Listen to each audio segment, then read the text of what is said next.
Hello दोस्तों, नमस्कार। हमारे नए वीडियो में आपका स्वागत है। आज हम Navodaya Vidyalaya third waiting list के बारे में चर्चा करेंगे और आपको बताएंगे क्या नवोदय विद्यालय सेकंड लिस्ट के बाद थर्ड लिस्ट भी जारी करता है। तो हाँ, करता है तो कब करता है और कैसे करता है, तो ये जानकारी आपको इस वीडियो के माध्यम से बताएंगे।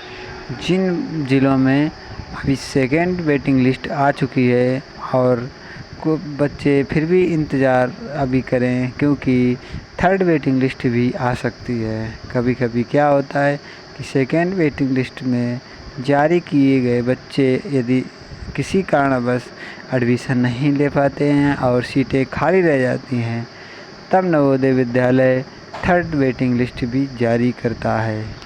तो आशा करते हैं ये वीडियो आपके लिए इन्फॉर्मेटिव होगा और हमारे द्वारा बताई गई ही बातें आपके लिए लाभकारी होंगे। तो हमारे वीडियो में अंत तक बने रहें और यदि हमारे द्वारा दी गई इन्फॉर्मेशन आपको अच्छी लगे तो वीडियो को लाइक करें और चैनल को सब्सक्राइब करना ना भूलें। आइए देखते हैं और चर्चा करते हैं महत्वपूर्ण क्या क्या सूचना निकल के आ रही। सबसे पहले प्रतीक्षा सूची वेटिंग लिस्ट की मूल समझ। नवोदय विद्यालय समिति क्लास 6 और 9 में प्रवेश के लिए हर साल परीक्षा आयोजित करती है। परीक्षा के बाद जो बच्चे चयनित नहीं हो पाते हैं लेकिन जिनके अंक अच्छे होते हैं, उन्हें प्रतीक्षा सूची में रखा जाता है। यह सूची 3 चरणों में आती है। पहली प्रतीक्षा सूची मुख्य सूची के तुरंत बाद, दूसरी प्रतीक्षा सूची जब और सीटें खाली होती हैं, तीसरी प्रतीक्षा सूची आखिरी अवसर जिसमें बहुत सीमित छात्रों का नाम आता है।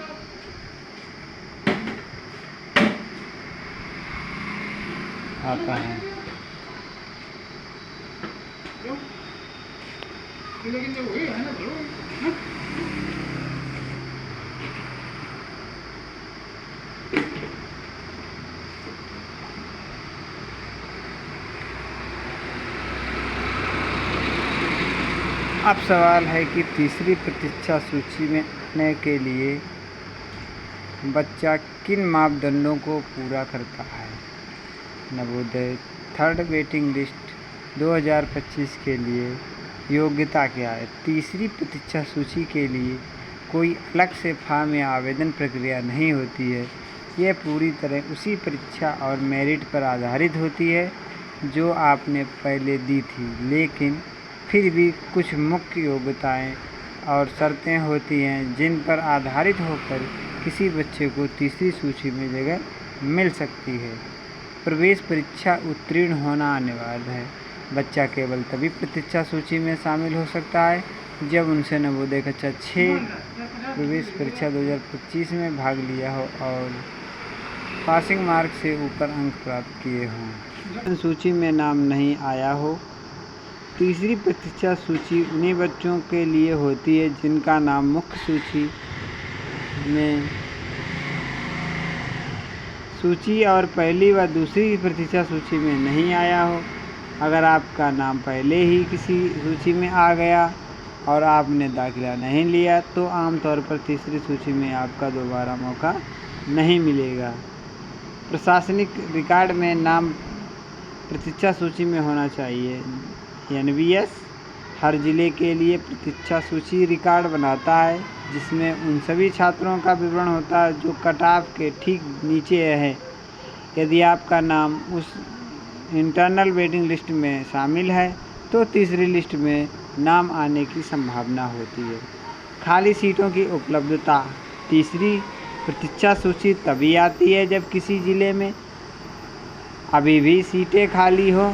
अगर आपके ज़िले की सीटें भर चुकी हैं तो चाहे आपके अंक हों फिर भी तीसरी लिस्ट में नाम नहीं आ सकता। यानी ज़िले में सीट खाली होना एक अनिवार्य शर्त है। आरक्षण श्रेणी के अनुसार स्थिति।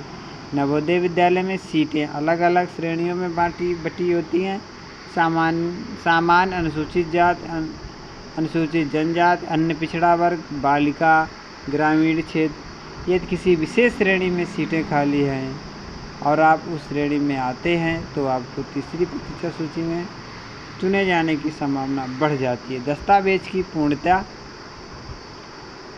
कई बार ऐसा होता है कि किसी छात्र का नाम लिस्ट में आ जाता है लेकिन उसके दस्तावेज अधूरे होते हैं, इससे उसका प्रवेश रद्द हो जाता है। ऐसे में एनवीएस अगले योग्य छात्र को मौका देता है।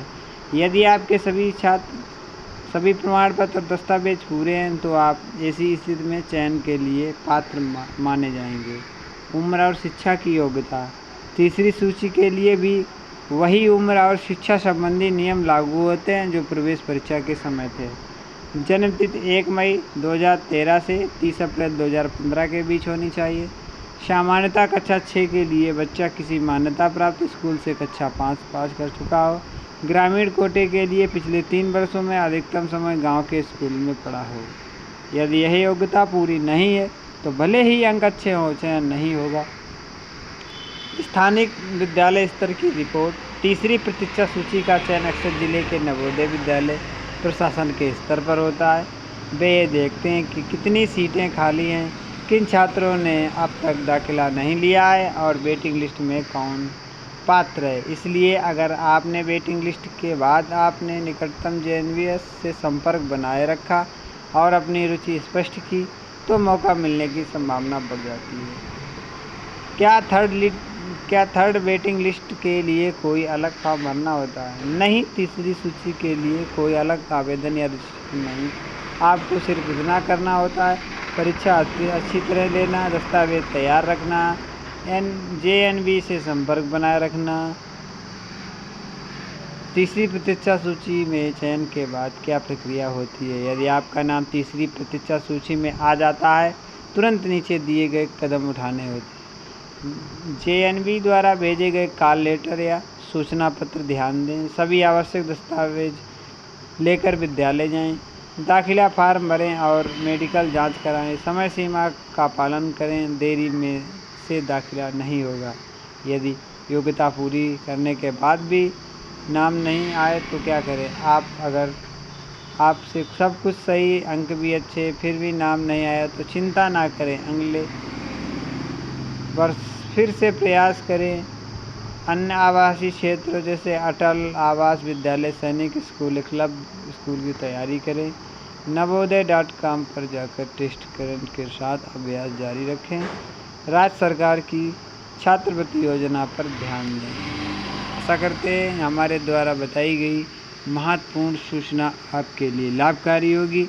यदि हमारे द्वारा दी गई सूचना आपको अच्छी लगी तो हमारे चैनल को सब्सक्राइब करें, साथ ही वीडियो को शेयर करें अपने साथियों के साथ। मिलते हैं एक और नए इन्फॉर्मेशन वीडियो के साथ। मैं आपका साथी सोहन लाल। जय हिंद, जय भारत।